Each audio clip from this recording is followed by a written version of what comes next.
Okay, so I want to do a quick overview on patch 10.8. I'm going to do my best to keep it under 20 minutes. I have zero hope for that actually happening. I will ramble on for like the next 2 hours, and this will easily take us forever to get through. Hope no one minds. Anyway, I'll come back to the overarching summary to give my thoughts overall, but we'll go through each part bit by bit. I'll cover some of the highlights and then give overarching thoughts. To start with, we have a new unit, a Darkstar Sorcerer. Now that's relevant because that makes it much more possible to do something that we're going to discuss later. But so the new Darkstar Sorcerer is a tier 5 unit, and the way he works is I compare him to what's the unit? Priestess of the Moon in Warcraft 3. So when Priestess of the Moon uses her ult, it's a giant meteor shower that just flies from the sky and hits a whole bunch of units, but it's channeled. So you use it and you have to sit there and channel the spell as meteors just bop enemies in the head. Well, that's how Xerath works. When he activates his ultimate, he sits there and he channels the ability, which just rains meteors at his attack speed at enemies. So this ability gets buffed by Rage Blade, so you can attack faster. Pew pew pew. I'm just making this motion because it's fun, and I have a camera, so I can make this motion now because it's fun. So the damage on it is very high. I actually think this is really high damage based on his attack speed that he has, which is fairly fast. Also, if it kills a unit, all the adjacent units take additional damage and are stunned. Stunned. That's actually insane to me. And this blows up a handful of compositions and should change how, if this is a very relevant unit, which I think it is, it should change the way you organize your compositions fairly significantly. You should be playing far more split up than I think a lot of people have, because a lot of people in this season have been playing bunker like idiots, and I just laugh at them for playing bunker because you shouldn't play bunker. The one downside, this is like 0 HP. This is actually nothing, and he will die very easily. So, yes, very powerful, very strong. Also Darkstar, which I think is a very relevant origin. So I like this. This could be fun to play with, and we'll get into some of the synergies I see with him in a bit later. So, new system changes. The big new thing, we have 2 new galaxies to talk about. Trade Sector, which you get a free reroll every round. Actually crazy.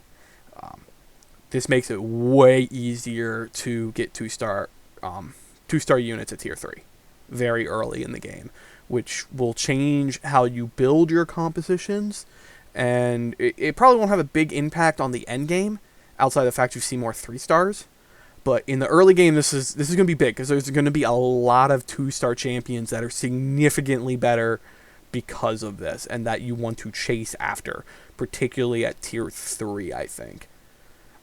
Super Dense Galaxy, at level 5, you get a Force of Nature. So when you hit level 5, you not only get 1 spot on your field, you get 2 spots on your field. I'm going to have to take some time to look at this one to see how exactly you play this, because it's quite possible that you rush 5 now. You rush to level 5 as fast as possible, overwhelm the board, and blow out everybody. Don't actually know if that's going to be effective, because that's quite an eco hit you're going to take. But we'll have to keep an eye on this, because this should change how people level, which I assume was their goal when they made the Super Dense Galaxy, was they want people to change how they level, because how you level is very, very static, and it's kind of been for a while now. It changed when this set came out, but it's becoming pretty clear that each set has a very defined leveling strategy. Whether it's you slow roll, hyper roll, normal, or go for like a fast 8, fast 7. Slow roll is probably the only new thing this set. I don't think slow roll was ever a thing in set 2. Also, there's now, it used to be, I think it was about 55% chance. Now it's 50% chance that you get a special galaxy with Trade Sector and Super Dense having higher popularity or probability. Other system change. Now this is probably the biggest part of this patch. This is a very significant change. So they've altered win-loss streaks. So it used to be that if you had a 3 or 4 win streak, you were getting tons of gold. Just getting 3 wins in a row meant 2 gold. That is being changed. Now you need 4 wins in a row to get 2 gold. This is going to significantly change the economy, combined with what we're going to talk about next. You win streak, you're going to get less gold. You lose streak, you're going to get less gold. It's that simple, because getting 5 win streaks is pretty rare unless you really high rolled your build. I find it far more common that you get to about 3 or 4, and yeah, that's about it.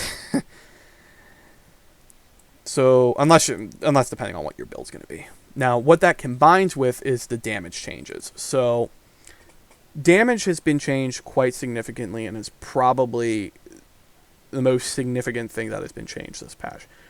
So when they released Set 2, they decided that they were going to go with a more standardized damage system where each unit did 1 damage, and you would take significantly more damage as the rounds increased. So by the time you got to the end game, it was very easy to just get one-shotted. Like you'd be at what you thought was fairly safe health at around 25, 30, and suddenly you were like, oh crap. So you win streaked your way to getting to like 70 health in stage 5, and then you lose 3 rounds, and now you're nearly dead. So that is being changed. At the beginning of the game, the base damage overall is just plain lower. You still take big damage at the end in stages 5, 6, and 7. Still a good bit of damage, but that's not what's important anymore. What's important is down here. The damage is now going to be significantly increased based off the number of surviving units you have. My phone's going off. Kind of annoying to me right now. So essentially it's doubled. It's doubled until you get up to about like 6 units left. This is a lot of damage actually. So now what this has changed is that you can't just easily intentionally lose. You can't throw your comp out there that's like level 3, so you only have 3 units out, and you really should be at like level 5. I'm just using an example. It's not a realistic example. But if you're doing that kind of loose streaking and your 3 gets wiped, you now take 10 damage. Like if you went 3v5, your 3 gets completely wiped off the board, and their 5 are still left, you take 10 damage plus the phase damage. So you could take 12 damage, like stage 2, stage 3. Like that's possible. That really wasn't possible before. That makes it much harder to lose streak the early game. It makes the early game much more dependent, while at the same time the late game isn't as devastating if you lose three rounds in a row if you were win streaking 15 phases. So this is pretty big, and it really should change your mental math. You should be thinking about transitioning, rolling down a lot sooner if you're on a lose streak. Whereas if you're on a win streak, you should feel a lot safer when you get to the end game.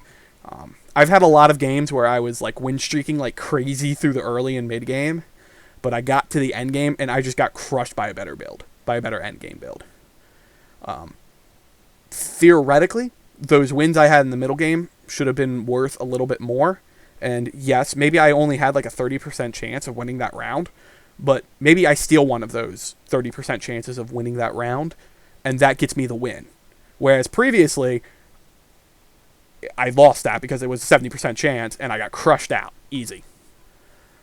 So this should change the way you think about how you roll down, when you should roll down, and what you need to be looking for to stabilize your build. There are other people who had written up good videos on like when you should think about rolling down, when you need to be rolling down, what kind of economy you should have to roll down, that are probably better than I can say. Traits. So they added new, what they call chase traits. Those are like the platinum super traits for when you do something crazy. Used to be like when you got a Lux or when you got a spatula item, you could get those. Same here. There's nothing too special here. Usually when you hit these, it's probably pretty game winning. There's a few in particular that I see that look really crazy. Blademaster, 100% chance to proc the Blademaster perk is it means all your attacks are triple attacks. That's kind of crazy. Darkstar, I'm gonna be honest with you.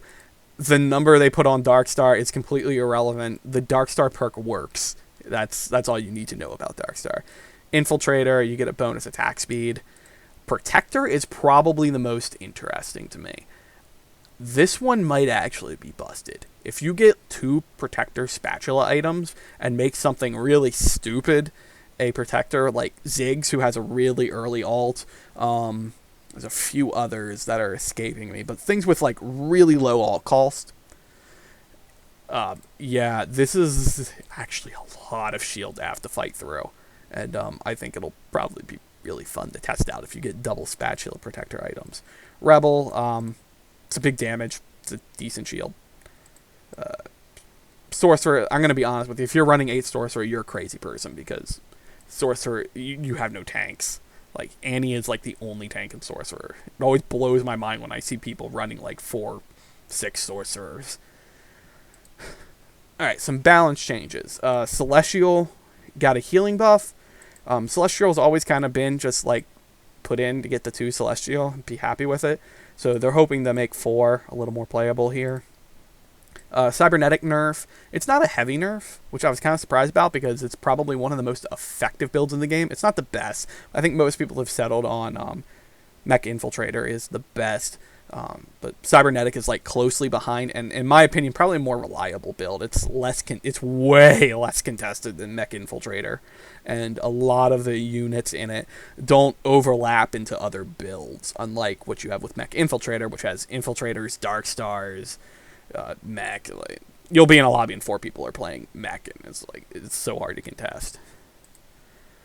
Next change, Mech Pilot Super Health. So I've seen the chart on this. So as it's described here, pilot health, it used to be that your mech had 100% of the pilot health of all the pilots in it. Now it's 180 plus 50% of the pilot's health. Huge nerf to like level 6 and up mech. Huge nerf. This is a lot of HP lost. It is a buff to like 4 and down, maybe 5. I think 5 got a tiny bit, but it's kind of irrelevant. But like 4 and down, this is a buff.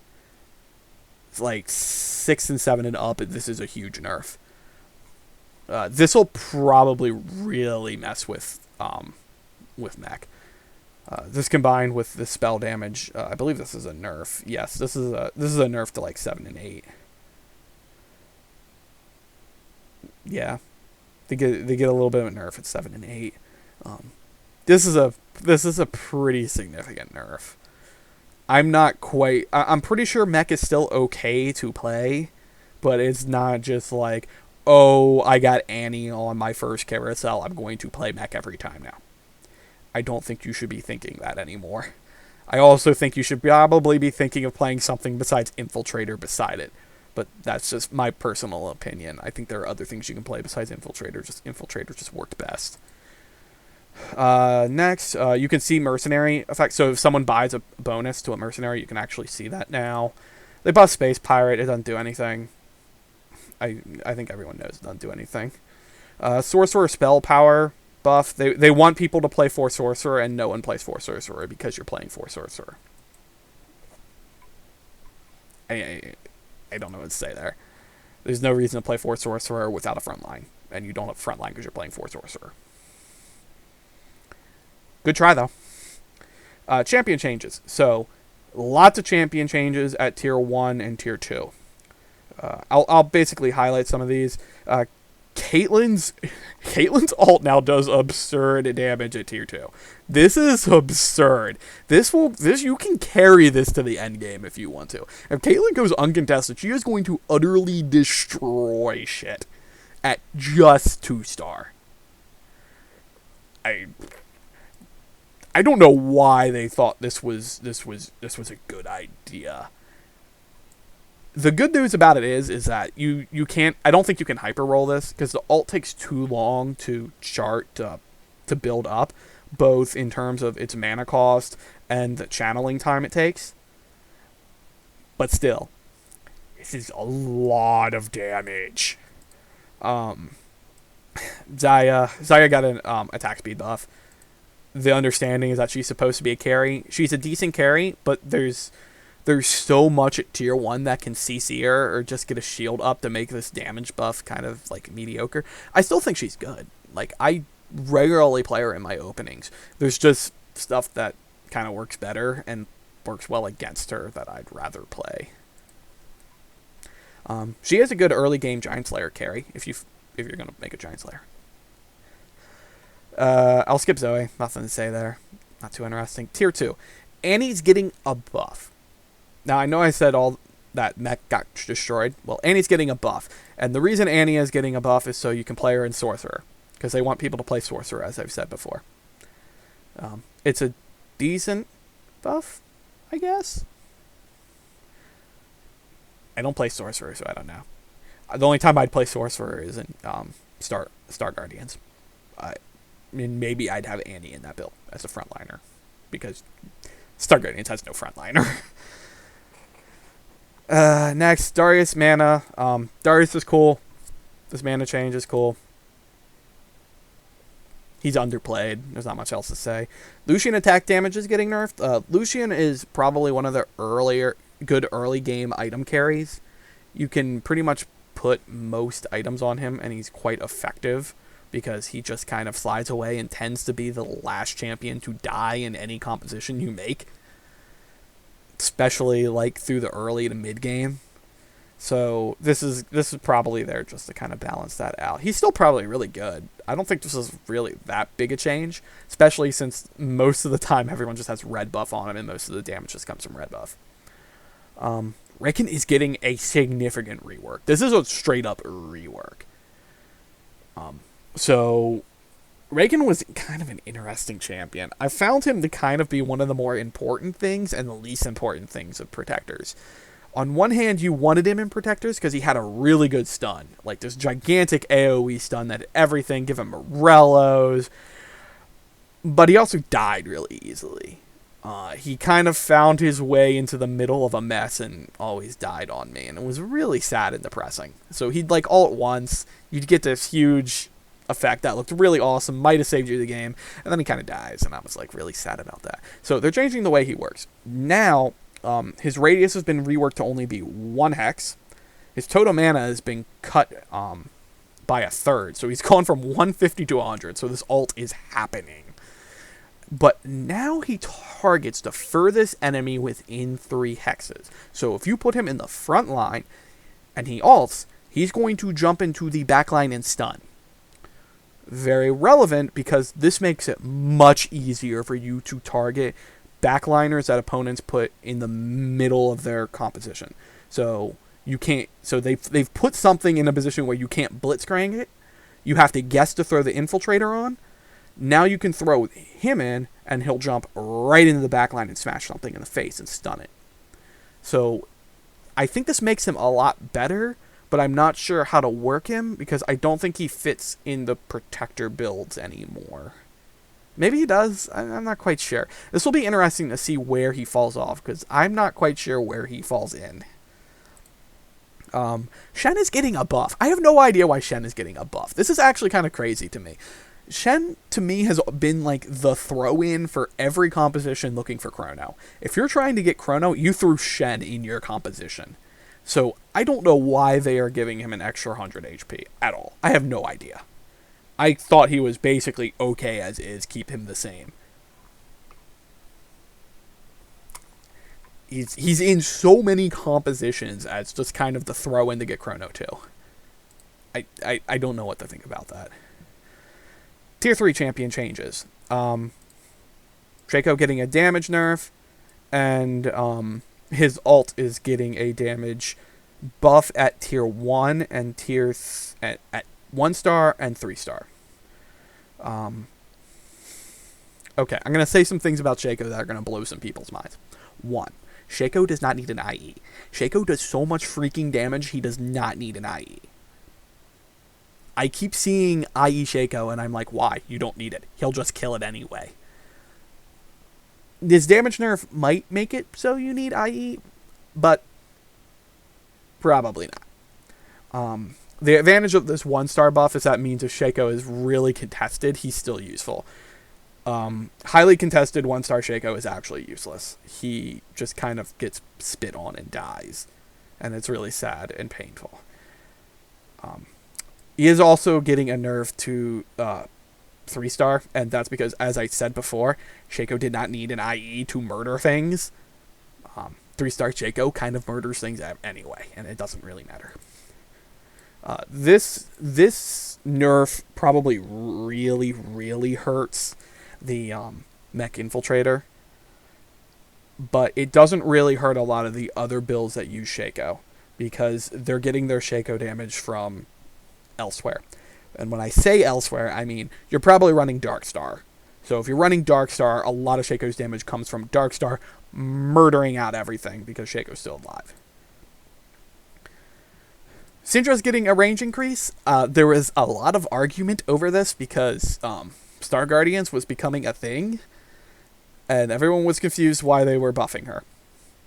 I really don't have anything to say about that, mostly because I haven't really played much Star Guardians outside the early game, and while Syndra most certainly is the carry, one problem I often had with her was she was often out of range of her targets and would just kind of wanderlust her way into a frontline engagement and die. And I like avoiding my carries from wanderlusting their way to a frontline engagement and dying. That makes me a sad panda. I don't like that. So, I also don't think Star Guardians was really that great a composition anyway. But, I digress. Maybe it's too much. I really don't think it's a big deal. Tier 4 champions. Fizz. He is getting a HP nerf and attack speed buff to balance out the fact he's getting an HP nerf. Again, hurts Mech. Really doesn't hurt anything else. I don't think the attack speed buff really changes much either, outside the fact it means he probably ults a little faster, which his ult is really annoying because it is gigantic. But I don't think this changes. I don't think this changes really anything besides Mech. Jinx is getting an attack speed buff. So, Blaster Brawlers. Blaster Brawlers is a very interesting composition, and it's kind of in a meh place right now. I've played it a few times. Generally, your carry in Blaster Brawlers will be Jinx. The advantage of a Jinx carry is that Jinx is in 0 other compositions besides Rebels, which even less people play than Blaster Brawlers. The problem with Blaster Brawler, the problem overall with Blasters, there's no good front line to play with Blasters. Previously, everyone played Brawlers, because Brawlers had its infinity HP and last forever. Then they nerfed Brawlers, and Brawlers became a meh front line. Like, kind of most of the front lines in this set, to be honest with you. I don't think there's really definitive good front lines the way there was in set 2. Front lines right now are kind of meh. They just get spit on and die. So this buff is supposed to make Blaster Brawlers better, I assume. I don't think it's going to be... It'll be relevant, because if Jinx is attacking more, it makes it way easier for her to level up her attack. But the real issue is that if she gets poked, she dies, and you don't have a front line to work with. Everything just finds their way to beating up on Jinx, and your front line doesn't last long enough to really get Jinx to level up. So if Blaster is going to be a thing, and Jinx is expected to be the main carry of it, front lines need to last long enough for Jinx to smash things. I don't think we really have that right now.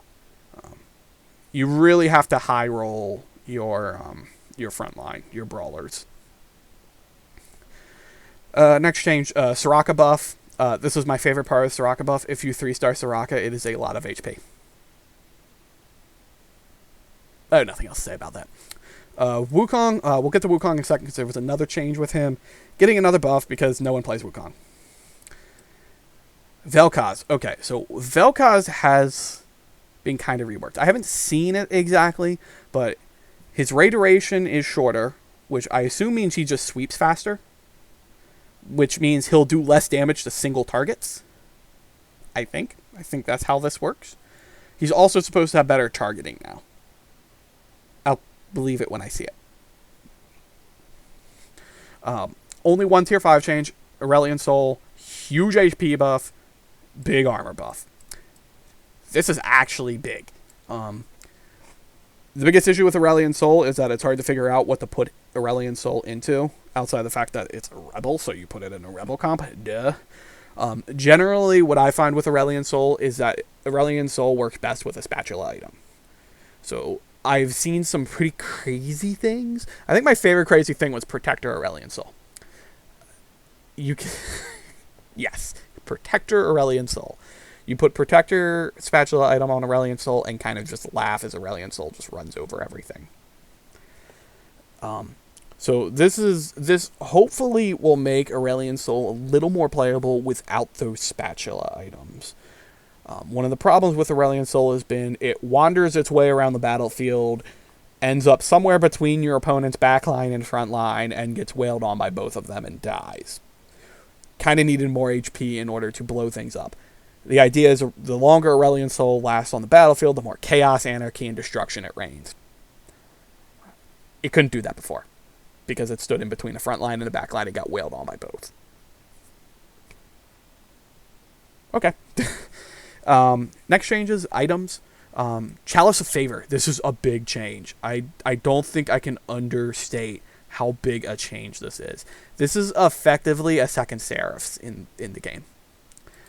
So, Chalice has kind of been crap item most of the set, but if Chalice is going to give mana back to the holder, then that effectively makes it a Seraphs.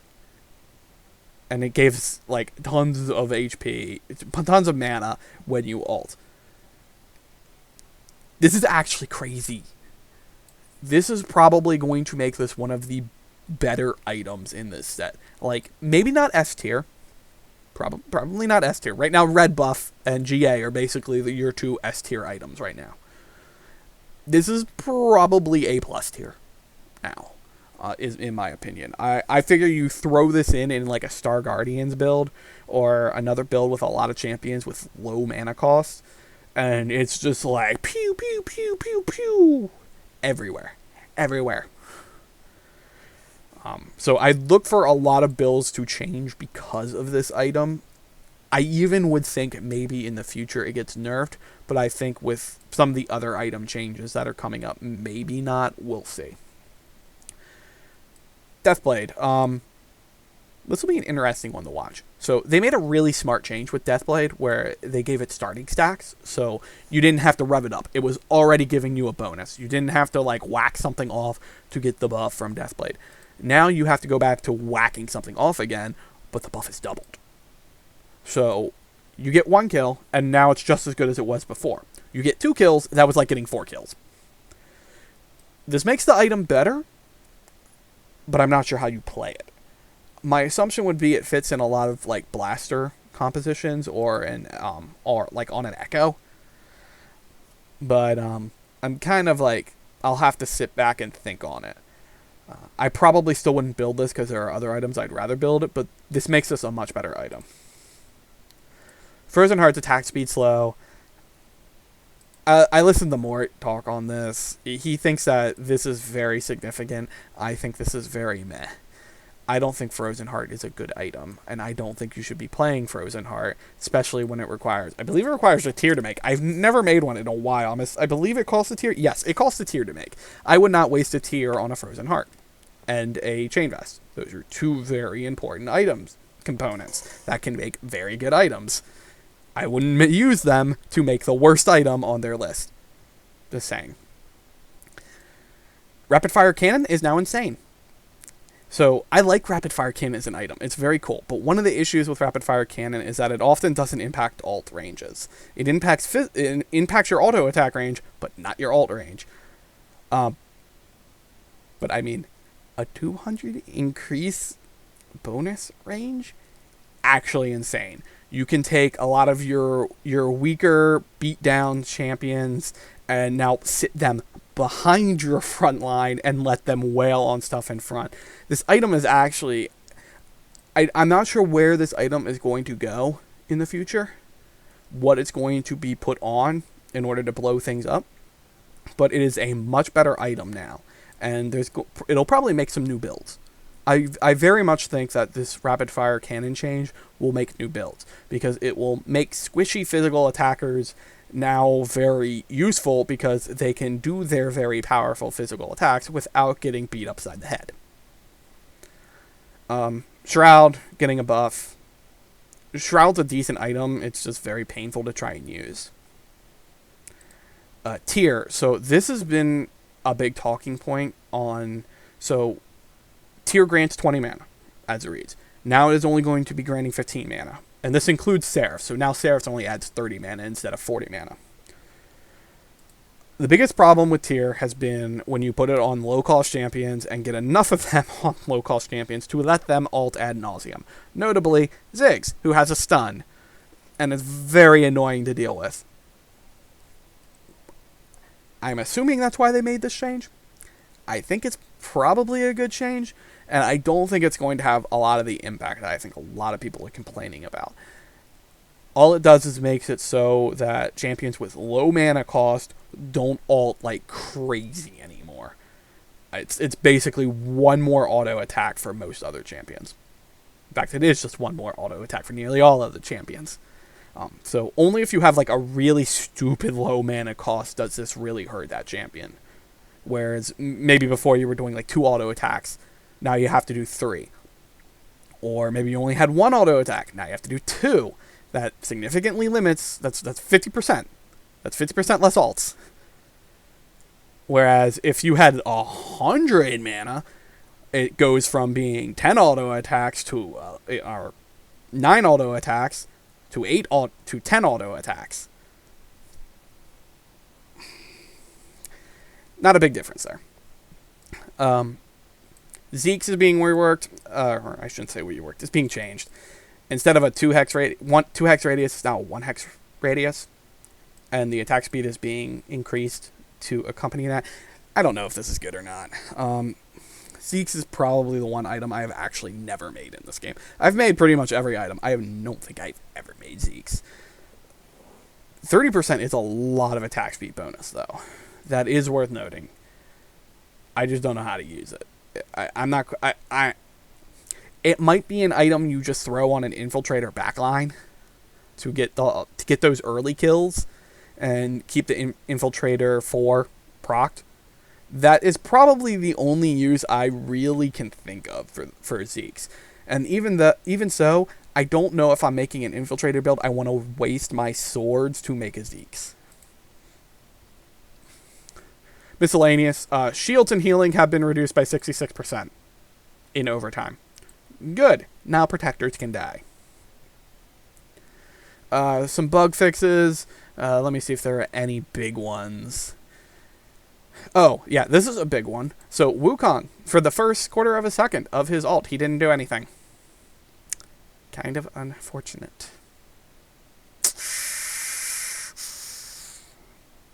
I know a lot of people were complaining about this Mech Pilot nerf. If you sold a Mech Pilot while the trait was active, so essentially the Mech Pilot was on your board and you pulled it off and instantly sold it, you wouldn't get the gold for it. I don't think any of these is worth talking about. Apparently this was a big thing on mobile. I haven't played on mobile, so I'm going to ignore it. So mobile changes, again, I'm going to ignore mobile changes. Alright, so let's go overarching. What got buffed? What got nerfed? What's being changed? So, the big changes are Sorcerer is getting buffed. A bunch of 1-star champions got buffed. 3-star champions... Shaco got killed. 4-star champions, Vel'Koz is kind of got nerfed.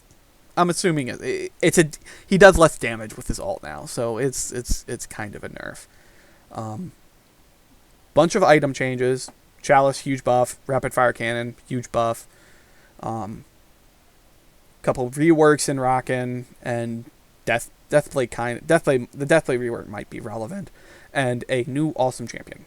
So, what does this all mean to the meta? I have my handy dandy Google Drive TFT meta cheat sheet. This is actually something that I love having open because it's usually pretty accurate. I find it to be very good for telling me what builds are new. So let's kind of look at what builds exist now that might transition and what new builds might come out of it. So we'll go ahead and start off with Infiltrator Mech. Infiltrator Mech got crushed. It's probably still a build, but it's nowhere near the top build it is now. This is right now the S tier build everyone makes. It probably will no longer be S tier. It'll probably be closer to like B plus tier. Darkstar, 6 Darkstar. So 6 Darkstar is a really cool build, and I've built a whole bunch of 6 Darkstar. So there's a lot of 6 Darkstar builds you can do, and this is probably the most interesting one to me. So right now on the current patch, not the one that's going to be released tomorrow when I upload this video, but the current patch, you can run Lux, Shaco, or Jhin as your carry. All 3 can be your carry. That is the nature of Darkstar. All 3 can be an effective carry. Less so Lux, mostly Jhin and Shaco. So I have built really good compositions running both a Jhin carry and a Shaco carry. And I've always thought that this was kind of like an A-, B+ build. It's probably closer to just plain A. The Shaco variant will be weaker, but that really doesn't change the effectiveness of the Jhin version or what is now going to happen. I see this build will probably change a little bit, and the main reason it'll change is because of the new champion they added, that is Sorcerer. That champion could probably be a carry. I know I joked about Lux carry because I've done the Lux carry before. It was kind of funny. I just ended up with a bunch of items on Lux for no reason. But that champion can easily be put in, and instead of running snipers, you could probably pretty easily get 4 Sorcerer. I mean, I'd do it. You probably, instead of having Sniper and Celestial, you probably end up with 4 Sorcerer. I'd have to think about what else you'd get, but this really opens up 6 Darkstar to have like a bunch of different variations, and I think that's actually really cool, and I can't wait to run it. Also, you totally can still run Shaco carry. There's no reason why you can't. He still does infinity damage with his ult. Cybernetic got the tiniest of nerfs. So this was probably the A+ build of 10.7. It's now just probably an A, maybe A-. I like the build. It's very in the top levels. My understanding is it's really contested, but at like the mid tiers where I sit around and play, it's not a very contested build. You'll usually only run into one other person playing it. None of the other champions get picked out for anything except for maybe Echo and Lucian. So you just end up with this free composition. Kale, nothing on this build changed. Yeah, like nothing on this build changed at all. Star Guardian, I think probably the biggest change. There's a couple changes for Star Guardian. Probably the biggest one is your new item in Chalice. Chalice is probably very good on Syndra now. I would think to be putting Chalices on Syndra. Seraphs are probably still more optimal. Don't get me wrong. But Chalice is also probably a really good item to put on Syndra now. Squid, or as people call it, Void Brawlers. I like Squid. Squid's a good name for this build. E-Girls is not a good name for Star Guardian people. A bunch of pervs. But, Squid, yeah, this build didn't really change much. I don't think there's really a lot different you're going to play in it. I've seen a bunch of different variants. I know this one says you run Twisted. I think I've run Shen and kind of ignored the Sorcerer buff. because Twist is good in the early game, but he falls off really late. I've run different variants of this myself, but in general, you're relying on Void and Vel'Koz. Vel'Koz's nerf hurts it a little bit, so you're gonna have to think about how else you want to build this now. So this build definitely got weaker. Just how much, not quite sure. This was always kind of a B build. Might just fall off the tier list. I doubt it will. I don't think the Vel'Koz nerf is that significant, but it is notable. It makes he doesn't one-shot as much anymore as he did before. Especially on champions that are like really far away because of the angle. He just goes right off them very quickly. Jhin Guard, so 4 Guardian with the 3 Darkstar Jhin. The advantage of this, there is an advantage and disadvantage on this build. This build probably stays about the same. The disadvantage is I think six Darkstar is going to be more contested, and I think Jhin is going to be more contested. But I don't think this build gets really hurt that much by it, outside of the fact it's going to be more contested. I think also you might be able to run a variant of this where instead of having Jhin as your carry, we have the new tier 5 Darkstar champion that you can fit in, and instead run some sorcerers instead of snipers and celestials. I think that's perfectly fine. That's probably actually a pretty decent build. Brawler Blasters. The only thing that changed Brawler Blaster, Jinx got buffed, and oh, that's right. This version doesn't run. Yeah, you can run a couple different champions for blasters, but Jinx got buffed, so technically, this is better. I don't think the Jinx buff is overly significant. The one thing I will say about the Jinx buff, though, the Jinx buff might change how you itemize Jinx. I was experimenting with it over the weekend, and I put a Swordbreaker on Jinx. That Swordbreaker was crazy.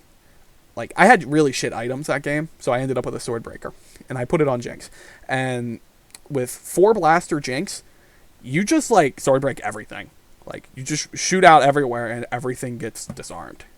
It's actually a pretty good item on Jinx. So I would look to, with this change and attack speed bonus, that those kind of items that impact on hit, so your red buffs, your, I have to think of all of them. It's red buff, Swordbreaker.